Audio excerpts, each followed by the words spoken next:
بسم اللہ الرحمن الرحیم۔ ہم اپنی زندگی میں بہت سارے نیک اعمال کر رہے ہوتے ہیں، لیکن ان نیک اعمال میں سے بیشتر کا ہمیں پتہ نہیں ہوتا، ان کا طریقہ کار ہمیں معلوم نہیں ہوتا۔ اگر ہم کوئی نیک عمل کر رہے ہیں تو وہ دیکھا دیکھی کر رہے ہوتے ہیں، اس کی اصلیت اور اس کی حقیقت کا ہمیں نہیں پتہ۔ آج ہم دعا کے آداب کے بارے میں بات کریں گے۔ ہم سیکھیں گے کہ دعا ہم کریں کیسے۔ دعا کرنے کو تو ہم کر رہے ہوتے ہیں، جس طرح سے مولانا صاحب ہاتھ اٹھا کر دعا کر رہے ہوتے ہیں، ہم بھی آمین کہہ رہے ہوتے ہیں، لیکن ہمیں پتہ نہیں ہے کہ دعا کے لیے کون کون سی چیزیں ضروری ہیں۔ آج ہم سیکھیں گے۔ اس سے پہلے تھوڑی سی ایک مثال لیتے ہیں، ہم اپنی زندگی پر تھوڑا سا غور کرتے ہیں، تھوڑا سا عملی طریقہ ہم سیکھتے ہیں، اس کے بعد میں پھر ہم حدیث کی بات کریں گے اور حدیث آپ کو سنائیں گے۔ ہم اپنے گھر میں چھوٹے بچوں کو دیکھتے ہیں۔ چھوٹے بچے جس وقت اپنی کسی حاجت کے لیے، اپنی کسی ضرورت کے لیے مانگنا چاہتے ہیں تو ان کا طریقہ کار کیا ہوتا ہے؟ یہ ہماری عملی زندگی سے ایک مثال ہے۔ بچے چونکہ فطری لائف گزارتے ہیں، فطری زندگی ہوتی ہے، ان میں تصنع، بناوٹ اور سوچ سمجھ نہیں ہوتی، وہی فطری زندگی ہے۔ تو جیسا وہ کرتے ہیں اسی کو ہی نقل کر کے ہم اگر اپنی زندگی کو بہتر بنائیں تو بہت اچھا ہو جائے گا۔ بچہ اپنی ضرورت کے لیے اپنی والدہ کے سامنے، اپنے والد صاحب کے سامنے، بڑے بھائی کے سامنے یا گھر کے کسی بڑے کے سامنے رونا شروع کر دیتا ہے، گڑ گڑانا شروع کر دیتا ہے اور زمین پر لوٹ پوٹ ہونا شروع ہو جاتا ہے۔ آپ نے دیکھا ہے بالکل اسی طرح سے دعا کے دوران دعا کا جو طریقہ ہوتا ہے، دعا مانگنے کا جو اصول ہوتا ہے، وہ یہ ہے کہ انتہائی عاجزی کو اختیار کیا جائے، انتہائی دل کی گہرائی کے جذبات کے ساتھ دعا مانگی جائے، اور پھر اس دعا کے دوران رونا بھی ہونا چاہیے، آنسو بھی آنے چاہیے، تب وہ دعا بارگاہ الہی میں قبول ہوتی ہے۔ حدیث میں آتا ہے کہ حضور اکرم صلی اللہ علیہ وسلم نے ارشاد فرمایا، ایک گناہگار بندہ جب اپنے پروردگار کے سامنے ہاتھ پھیلاتا ہے، اپنے پروردگار سے کچھ مانگتا ہے، کچھ دعا کرتا ہے، تو اللہ تبارک و تعالیٰ اس سے احتراز فرماتے ہیں۔ اللہ تبارک و تعالیٰ اس کی طرف متوجہ نہیں ہوتے۔ پھر وہ دوبارہ سے پھر اپنی دعا پیش کرتا ہے، گڑ گڑاتا ہے، روتا ہے، اللہ تبارک و تعالیٰ پھر بھی اس سے احتراز فرماتے ہیں۔ اللہ تبارک و تعالیٰ اس کی طرف توجہ نہیں دیتے کہ وہ بدکار ہے، گناہگار ہے۔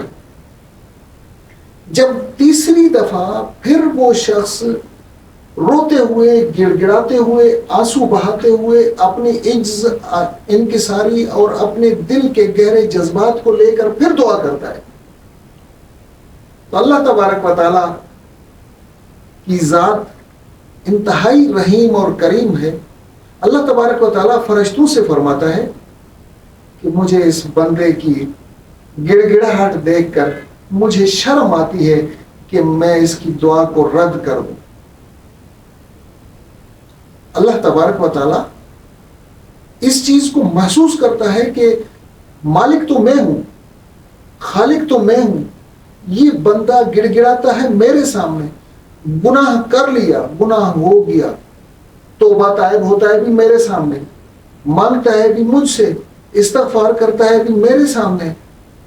ایک دفعہ اس کو اگنور کیا، دوسری دفعہ احتراز فرمایا، توجہ نہیں دی، لیکن جب ایک بندہ بار بار دل کی گہرائی کے ساتھ، اپنے جذبات کے ساتھ، اور وہ جذبات کا اظہار آنسوؤں کی شکل میں کر رہا ہوتا ہے، تو اللہ تبارک و تعالیٰ کو اس پر رحم آتا ہے، پھر اس کی دعا قبول ہوتی ہے۔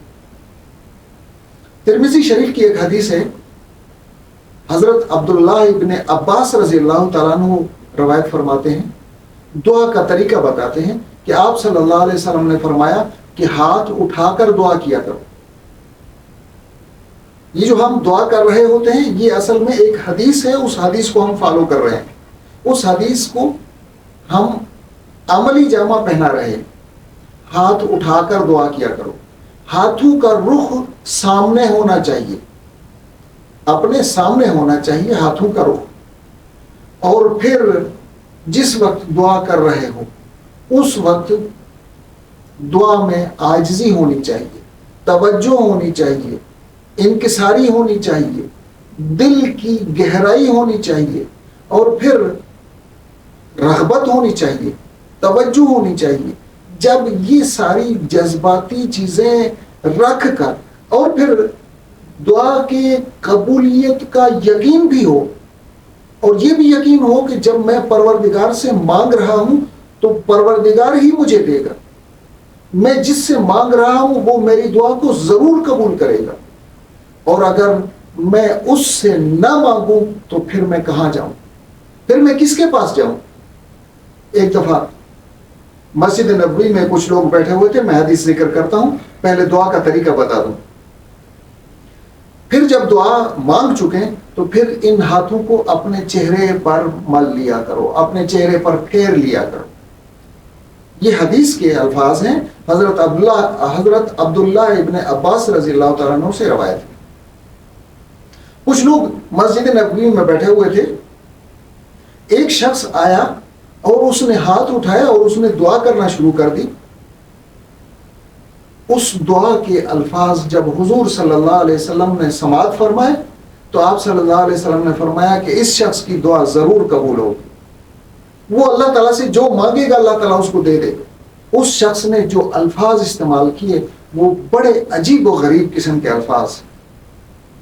اللہم انی اسألک بأنک انت اللہ، اللہم انی اسألک بأنک انت اللہ. یا اللہ میں جو آپ سے مانگ رہا ہوں، جو آپ کے در پر جھولی پھیلا رہا ہوں، جو آپ کے سامنے گڑ گڑا رہا ہوں، یہ اس لیے کہ تو ہی تو میرا خالق ہے، یہ اس لیے کہ تو ہی تو میرا مالک ہے. میں کہاں جاؤں، کس کے پاس جاؤں، کس سے مانگوں، کون دینے کی صلاحیت رکھ سکتا ہے، کون مجھے دے سکتا ہے، تیرے علاوہ کوئی ہے بھی تو نہیں. میں اگر مانگتا ہوں تو تجھ سے ہی مانگتا ہوں، تیرے ہی سامنے آتا ہوں. اور پھر دعا مانگنے کے دوران اگر انسان تہجد کے وقت دعا مانگے تو وہ زیادہ قبول ہوتی ہے. سجدے کے دوران جب انسان اللہ کے بہت زیادہ نزدیک ہوتا ہے اس وقت اگر دعا مانگی جائے تو دعا زیادہ قبول ہوتی ہے. لیکن رات کو جاگتے ہوئے جس وقت نیند کا غلبہ آ جائے اس وقت پھر نیند کے غلبے میں دعا کو چھوڑ دینا چاہیے، دعا نہیں مانگنی چاہیے. اس لیے کہ کہیں ایسا نہ ہو کہ نیند کے غلبے میں اپنے ارادے اور اختیار کے بغیر ہمارے منہ سے کچھ ایسے الفاظ نکل جائیں جو نہیں ہونے چاہیے. میں عرض کر رہا تھا کہ دعا کے لیے رغبت ہوتی ہے، یقین ہوتا ہے، توجہ ہوتی ہے. بے توجہی دعا کے آداب کے خلاف ہے، بے رغبتی دعا کے آداب کے خلاف ہے.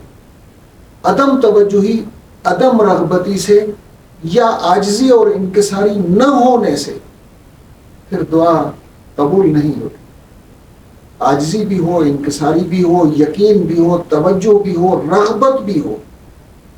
ہم جب دعا کر رہے ہوتے ہیں ہماری توجہ کسی اور طرف ہوتی ہے.